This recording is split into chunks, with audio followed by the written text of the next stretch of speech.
जी शुक्राना गुरु जी, अनंतम शुक्राना हमारे गुरु जी महाराज का। ओम नमः शिवाय, शिव जी सदा सहाय। ओम नमः शिवाय, गुरु जी सदा सहाय। शुक्राना, अनंतम शुक्राना। शिव पुराण की रीडिंग में जो हम पढ़ रहे हैं वो है जलंधर के साथ देवताओं का युद्ध। संगत जी, अगर शिव पुराण सुनते हो तो अगर शुरू से ही पूरी सुनना शुरू करोगे तभी आपको वो सब कुछ समझ आएगा और धीरे धीरे सब कुछ समझने लगोगे और बहुत ही मन भी लगेगा सुनने में, उसको समझने में। तो शुक्राना है गुरुजी महाराज का जो इतना प्यारा भाव दिया कि शिव पुराण पढ़ी जाए। और उससे भी बेहतरीन ये है कि कोई भी संगत अगर चाहे तो कोई भी पार्ट जो उनका छूट गया है या उन्हें सुनना है तो वो 1 बाय 1 सुन सकते हैं। उसकी प्लेलिस्ट भी आपको मिल जाएगी इसी लिंक पर जहां पर ये शेयर हो रही है। तो शुक्राना गुरुजी महाराज का, अनंतम शुक्राना। अब है 22nd पॉइंट जिसमें है शिव और जलंधर युद्ध वर्णन। अब शिव भगवान का जलंधर के साथ जो भीषण युद्ध शुरू हो चुका है उसके बारे में विस्तार से बताया गया है। सनत कुमार जी बोले, अब रौद्र रूप महाप्रभु शंकर उन वीर गणों के साथ बैल पर चढ़कर हंसते हुए युद्ध भूमि में आए। उनको आया देखकर उन्हें उनके पराजित गण फिर लौटे और सिंहनाद करते हुए अपनी आयुधों से दैत्यों पर प्रहार करने लगे। भीषण रूपधारी रुद्र को देखकर दैत्य भागने लगे।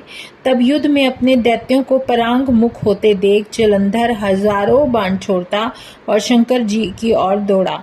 उसके शुंभ निशुंभ आदि वीर भी क्रोध से अपने होठों को काटते हुए शंकर जी की ओर दौड़े। शंकर गण उनके अंगों को छेदन करने लगे। इतने में शंकर जी ने जलंधर के सब बाण जालों को काटकर अपने गणों को निर्भय कर अन्य बाणों की आंधी से दैत्यों को पीड़ित कर दिया। खग रोमा नामक दैत्य को अपने फरसे से मार डाला। बलाहक का सिर काट दिया। घसमर भी मारा गया और शिवगण त्रिशिका द्वारा प्रचंड नामक दैत्य का सिर काटा गया। किसी को शिवजी के बैल ने मारा और बहुत से उनके बाणों से मार डाले गए। यह देखकर जलंधर अपने शुंभादिक दैत्यों को धिक्कारने और भयभीत को धैर्य देने लगे, पर किसी प्रकार भी उसके भयग्रस्त दैत्य युद्ध को न आते थे। दैत्य सेना ने पलायन किया।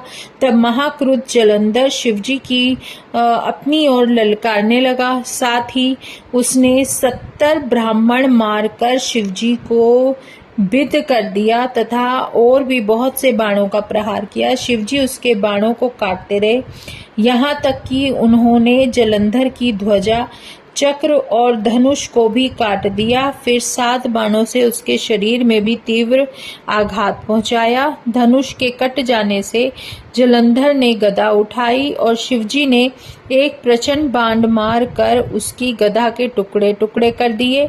इससे उत्तेजित होकर वह शिवजी पर मुष्टि प्रहार करने दौड़ा, परंतु अकिलष्टकर्मा शंकर जी के पास आए और उत्तेजित होकर शिवजी पर मुष्टि प्रहार करने लगे। उसने समझा कि शंकर ने मुझसे अधिक बलवान है, उनको ऐसा लगा। अतएव उसने गंधर्वी माया उत्पन्न कर दी। अनेकों गंधर्व और अप्सराओं के गण प्रकट हो गए। वेणु और मृदंगादि बाजों के साथ नृत्य और गान होने लगा। इससे अपने गणों सहित रुद्र भी मोहित होकर एकाग्र हो गए और उन्होंने युद्ध बंद कर दिया। फिर तो काम मोहित जलंधर बड़ी शीघ्रता से त्रिनेत्र शंकर का रूप धारण करके वृषभ पर बैठकर पार्वती के पास जा पहुंचे। जब पार्वती ने अपने पति शंकर को आते हुए देखा तो सखियों का त्याग करके आई। उन्हें देखते ही कामातुर जलंधर का वीर्यपात हो गया और उस पतन से जड़ भी हो गया। गौरी ने उसे दानव समझा। वह अंतर ध्यान हो उत्तर की ओर मानस पर चली गई। तब वहां पार्वती को न देख जलंधर फिर शिवजी की ओर लौटा। उधर पार्वती जी ने विष्णु जी को बुलाकर दैत्यराज जलंधर का वह कृत्य कहा और प्रश्न किया कि क्या आप इससे अवगत हैं। भगवान ने हाथ जोड़कर सिर नवाकर उत्तर दिया कि आपकी कृपा से मुझे सब कुछ ज्ञात है। हे माते, अब जो आज्ञा हो पालन करूं। जगन माता ने विष्णु जी से कहा, उस दैत्य ने जो मार्ग खोला है उसका अनुसरण उचित है। मैं तुम्हें आज्ञा देती हूँ कि तुम जाकर उसकी स्त्री का पतिव्रत भ्रष्ट करो, वह दैत्य तभी मरेगा। पार्वती जी की आज्ञा पाते ही विष्णु जी सिरोधार्य का छल करने के लिए जलंधर के नगर की ओर चले गए। और अब पॉइंट है 23, वृंदा का पतिव्रत भंग वर्णन। मतलब जो वृंदा जलंधर की वाइफ रही हैं पहले, सबसे मतलब बहुत ज्यादा धार्मिक और पतिव्रता, उनका जो पतिव्रत था वो भंग करने के लिए वहां पर विष्णु भगवान को भेजा गया। व्यास जी बोले, हे सनत कुमार जी, ये सर्वज्ञ आप कहने वालों में सर्वश्रेष्ठ है। अतएव अब आप यह कहिए कि भगवान ने वहां जाकर क्या किया और उसने कैसे धर्म त्याग दिया। सनत कुमार जी बोले, जलंधर के नगर में जाकर विष्णु जी ने उसकी पतिव्रता स्त्री वृंदा का पतिव्रत भंग करने का विचार किया। वे उसके नगर के एक उद्यान में जाकर ठहर गए और रात में उसको स्वप्न दिया। यह उनकी माया और अद्भुत कार्य पद्धति थी। जब जलंधर पत्नी पतिव्रता वृंदा ने रात में स्वप्न देखा कि उसका पति नग्न होकर सिर पर तेल लगाए महिष पर चढ़ा है, वह काले रंग के फूलों की माला पहने है और उसके चारों ओर हिंसक जीव हैं, वह सिर मुड़ाए हुए अंधकार में दक्षिण की ओर जा रहा है, उसने अपने नगर को अपने साथ समुद्र में डुबा दिया। ऐसा ही बहुत कुछ, मतलब बहुत खतरनाक दुस्वप्न देखा। फिर तत्काल ही वह बाला जाग पड़ी और स्वप्न का विचार करने लगी। इतने ही में उसने सूर्य को उदय होते हुए देखा तो उसमें एक छिद्र दिखाई पड़ा तथा सूर्य कांतिहीन था। उससे इसने अनिष्ट कर जाना, मतलब जो हमारी वृंदा जी थी उन्हें लगा कि ये तो बहुत बड़ा अपशकुन हो गया है। वह भयभीत हो गई और रोती हुई छज्जे, अटारी तथा भूमि पर कहीं भी शांति को प्राप्त न हुई। फिर अपनी 2 सखियों के साथ उपवन में गई, परंतु वहां भी किसी प्रकार का सुख न मिला। तब वह स्त्री वन में गई तो वहां भी उसे उद्विग्नता रही और वहां उन्होंने सिंह के समान 2 भयंकर राक्षसों को देखा, जिससे उसकी विहलता का अंत न रहा और वे भागने लगी। परंतु उसी क्षण उसके समक्ष अपने शिष्यों सहित एक शांत मौनी तपस्वी वहां आ गया। भयभीत वृंदा उसके गले से अपने हाथ डालकर उससे रक्षा की याचना करने लगी। मुनि ने अपनी एक ही हुंकार से उन राक्षसों को भगा दिया। वृंदा को आश्चर्य हुआ, वह भय से मुक्त होकर मुनिनाथ को प्रणाम कर हाथ जोड़कर प्रणाम करने लगी, कृतज्ञता ज्ञापन किया। फिर उस मुनि से अपने युद्ध रथ पति के संबंध में उसके कुशल क्षेम का प्रश्न किया। मुनि ने मौन हो नीचे से ऊपर देखकर कुछ कहना भी चाहा कि उसी समय 2 वानर मुनि के समक्ष आकर खड़े हो गए और ज्यों ही मुनि ने भ्रुकुटी संकेत किया त्यों ही वे उड़कर आकाश में चले गए। फिर जलंधर का सिर और कमबंध लिए मुनि के आगे आ गए। तब अपने पति को मृत जान वृंदा मूर्छित होकर पृथ्वी पर गिर पड़ी और अनेक प्रकार के वचन बोल बोलकर दारुण विलाप करने लगी। पश्चात उसने मुनि से कहा, हे कृपानिधि, आप मेरे इन पति को जीवित कर दीजिए। पतिव्रत परायण दैत्य पत्नी ऐसा कहकर दुख की श्वासों को छोड़ती हुई मुनीश्वर के चरणों में गिर पड़ी। तब मुनीश्वर ने कहा कि यह शिवजी द्वारा युद्ध में मारा गया है, जीवित नहीं हो सकता। जिसे शंकर भगवान मारते हैं कभी जीवित नहीं होता, परंतु शरणागत की रक्षा सनातन धर्म है। इस कारण कृपा करके मैं इसे जिंदा कर देता हूँ। और सनत कुमार जी कहते हैं, वह मुनि साक्षात विष्णु ही थे जिन्होंने यह सब माया फैला रखी थी। वह माँ वृंदा के पति को जीवित कर अंतर ध्यान हो गए और सागरात्मज ने उठकर वृंदा का आलिंगन किया और मुख चूमा। वृंदा भी पति को जीवित हुआ देख अत्यंत हर्षित हुई और अब तक की सभी इन बातों को स्वप्न समझा। पश्चात वृंदा सकाम हो बहुत दिनों तक उसी वन में रमन करती रही। उसके बाद एक बार के सूरत एवं संभोग काल के अंत में ही उन्हीं विष्णु को देखकर उन्हें ताड़ित करते हुए बोली, हे पराई स्त्री से गमन करने वाले विष्णु, तुम्हारे शील को धिक्कार है। मैंने जान लिया कि वह मायावी तपस्वी तुम ही थे। हे व्यास जी, ऐसा कहकर परम क्रुद्ध हो पतिव्रता वृंदा ने अपने तेज को प्रकट करते हुए यह शाप दिया कि जो तुमने माया से 2 राक्षस मुझे दिखाए थे, वही दोनों राक्षस किसी समय तुम्हारी भी स्त्री का हरण करेंगे और उसके विरह में दुखी होकर तुम वानरों की सहायता से वन में भ्रमण करोगे और यह संतेश्वर जो तुम्हारा शिष्य बना है वहां भी तुम्हारा साथी बनकर रहेगा। ऐसा कहते हुए पतिव्रता वृंदा विष्णु जी के मना करने पर भी अग्नि में प्रवेश कर गई। मतलब जब वृंदा जी को एहसास हुआ कि वो मेरा पति नहीं है तो उन्होंने उस अग्नि में प्रवेश कर लिया। ब्रह्मादिक देवता आकाश से उसकी संगति देखते रहे। वृंदा के शरीर का तेज पार्वती जी के शरीर में चला गया और आकाश से जय जय शब्द होने लगे। पातिव्रत के प्रभाव से वृंदा मुक्ति की प्राप्ति की और भगवान विष्णु उसकी चिता भस्म को अपने शरीर से लपेटकर वहीं स्थित हो गए। देवताओं ने मना भी किया परंतु वे नहीं माने। उसके वियोग में उन्हें कदापि शांति नहीं मिली। अब 24th पॉइंट है जलंधर वध। व्यास जी बोले, हे तात, हे विधिसुत, हे प्राज्ञ, यह आपने अद्भुत कथा सुनाई। फिर संग्राम में क्या हुआ और वह दैत्य कैसे मरा उसके बारे में बताएं। गिरिजा के अदृश्य होने में, दैतेंद्र के युद्ध में आने में तथा गंधर्व विद्या के लीन होने पर शिवजी महाराज चैतन्य हुए। उस माया को अंतर्ध्यान हुआ देखकर शिवजी बड़े क्रोधित हुए और लोकी की गति को आश्रय कर वह संहार करता महाक्रोध हुए। तब शिवजी विस्मित होकर महाक्रोध कर फिर जलंधर से युद्ध करने चले और उस दैत्य ने शंकर को युद्ध में आता देखकर शंकर के ऊपर बाणों की वर्षा की। तब महाबली शंकर ने जलंधर के संपूर्ण अस्त्र जाल को अपने बाणों से शीघ्र ही विनाश कर दिया। 3 भुवनों के प्रहार करने वाले में एक अद्भुत वस्तु नहीं है। तब जलंधर ने शिवजी का अद्भुत विक्रम देखकर शिवजी के मोहने के लिए माया की गौरी निर्माण की। शिवजी ने उसके साथ रथ में बैठी रोती हुई पार्वती को देखा कि शुंभ और निशुंभ दैत्य उसका वध कर रहे हैं। पार्वती की यह दशा देखकर लोकी की गति को दिखाते हुए शंकर प्राकृत पुरुष के समान उद्विग्न मन हो गए। उस समय अनेक लीला करने में चतुर शिवजी नीचे को मुख कर शिथिल अंग विष्णव मुख अपना पराक्रम भूल कर स्थित हुए।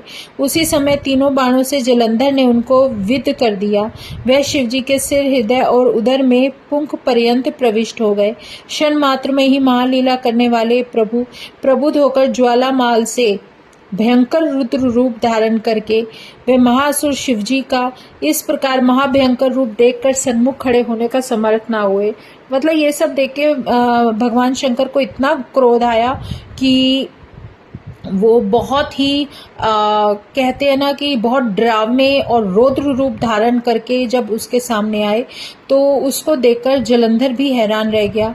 ये महासुर शिवजी का इस प्रकार महाभयंकर रूप देखकर सन्मुख खड़े होने को समर्थ न हुए और 10 दिशाओं में भाग गए। शुंभ निशुंभ भी जो बड़े विख्यात वीर थे, हे मुनीश्वर, वह भी युद्ध करने में समर्थ हुए। जलंधर की माया क्षण मात्र में अंतर्ध्यान हो गई। मतलब जो पार्वती माता का रूप उन्होंने दिखाया था वो जलंधर ने अपनी माया से दिखाया था। उस भयंकर संग्राम में चारों ओर से महान हाहाकार होने लगा। तब शिवजी ने शुंभ और निशुंभ को शाप दिया और उसको भागता हुआ देखकर धिक्कारा। रुद्र बोले, तुम दुष्ट खलों ने बड़ा अपराध किया है। तुम पार्वती को मारते थे, अब इस युद्ध से भाग रहे हो। भागते हुओं को मारना उचित नहीं है, इसी कारण मैं तुम दोनों का वध नहीं करूंगा। मेरे युद्ध से तुम बचे हो पर युद्ध में गौरी तुमको स्वयं संहार करेगी। शिवजी के ऐसा कहने पर समुद्र का बेटा जलंधर अग्नि के समान क्रोध से प्रज्वलित हो उठा और महावेग से शिवजी के ऊपर बाणों की वर्षा करने लगा। उस समय संग्राम भूमि में बाण अंधकार छा गया। मतलब इतने बाण चले कि सूर्य की रोशनी के बावजूद वहां पर अंधेरा हो गया। जब तक शिवजी उसके बाणों का छेदन करे तब तक बलि ने वृषभ पर परिक का प्रहार किया। उस प्रहार से वृष रण भूमि से पीछे हटने लगा। शिवजी ने उसे खींचा भी, तथापि वह संग्राम भूमि में स्थित न हो सका। तब महारुद्र ने इस लोक में अपना दूसरे तेज सबको दिखाया। है मुनीश्वर, यह बात सत्य है। रौद्र शरीरधारी शंकर उस समय महाक्रोध कर प्रलय काल की अग्नि के समान महाभयंकर हो गए। आगे मेरु श्रृंग के समान अचल उस दैत्य को खड़ा हुआ देखकर उसको दूसरों से अवध्य जानकर जगत के प्रभु ब्रह्मा जी के वचन की रक्षा करते हुए स्वयं उसका वध करने को उद्यत हुए। शंकर शूलधारी ने महाकोप करके अद्भुत और रौद्र रूप से रथ के पहिए को चरण के अंगुष्ठ से सागर में मगन किया। जब भगवान ने रथ के पहिए को सागर में डुबाया और यह विचार कर इसने त्रिलोकी को पीड़ा दी है, तब दक्ष यज्ञ अंधक त्रिपुर के हंता और त्रिलोकी के संहार करता शिवजी हंसते हुए बोले। महारुद्र बोले, हे जलंधर महासागर, मैंने रथ के पहिए के नेमी चढ़ना गुष्ट से डुबा दिया है। यदि बल से तू इसको उद्धार कर सके तो संग्राम में स्थित हो, अन्यथा भाग जा। सनत कुमार जी बोले। शिवजी के वचन सुनकर क्रोध से लाल लाल नेत्रों से शंकर को मानो जलाता हुआ दैत्य बोला। जलंधर बोलता है, हे शंकर, इस रेखा को उद्धार कर तथा गणों सहित तुमको मार कर तथा देवताओं सहित सब लोगों का संहार करके अपना भाग गरुड़ के समान ग्रहण करूंगा। मैं इंद्र के सहित चराचर को नाश करने में समर्थ हूँ। हे महेश्वर, त्रिलोकी में कौन मेरे बाणों से भेदित नहीं हो सकता। ब्रह्मा जी को तो बाल भाव से मैंने तप से ही जीत लिया है। वह ब्रह्मा बलिष्ठ होकर देवताओं सहित मेरे स्थान में विद्यमान है और क्षण मात्र में भी जो त्रिलोकी को भस्म कर सकता है। हे रुद्र, क्या तुमने तपस्या से उनको जीता है? इंद्र, अग्नि, यम, वितेश, वायु, वरुण आदि यह सब मेरे पराक्रम को इस प्रकार सह नहीं सके जैसे सर्प गरुड़ की गंध को भी नहीं सह सकता। हे शंकर, स्वर्ग व भूमि कहीं भी मुझे वाहन नहीं हुआ। मैंने समस्त पर्वतों, जितने भी पर्वत हैं, सबको प्राप्त होकर अनेक गणेश्वरों को घर्षित किया है। गिरीन्द्र, मंदर, श्रीमान, नली पर्वत, मेरु पर्वत मैंने अपनी भुजाओं की खुजली मिटाने के लिए बहुत बार बार घर्षित किए हैं। मैंने हिमालय पर्वत में लीला से ही अपनी भुजाओं से गंगा को निरुद्ध किया है और मैंने देवताओं को, जो मेरे बैरी हैं, मतलब जो मेरे दुश्मन हैं, मेरी बात नहीं सुनते, अपने नौकरों द्वारा उनसे जय प्राप्त कराई है। मैंने अपने हाथ से बड़वा का सुमुख बंद कर दिया और उस समय वहां सब जगत क्षणमात्र में एकार्णव हो गया।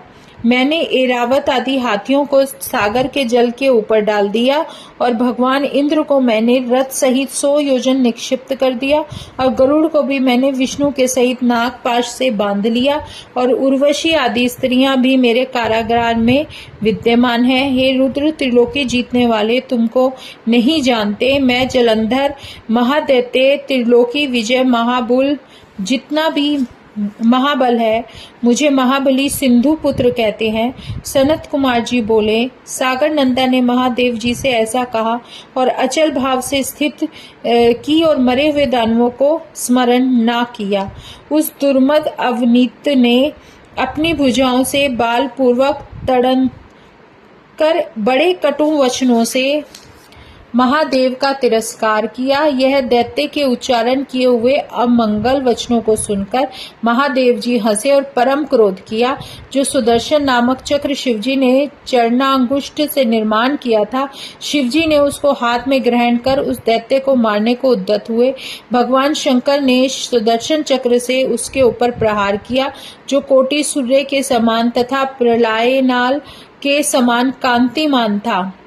उसके वेग से भूमि प्रज्वलित होने लगी और बड़े नेत्रों वाला उसका सिर बड़े वेग से उस चक्र से हरण कर लिया और पृथ्वी तल को शब्दायमान करता हुआ उसका सिर पृथ्वी से कितनी दूर जाकर गिरा। सागर के पुत्र को पृथ्वी में गिरते ही महान हाहाकार हुआ।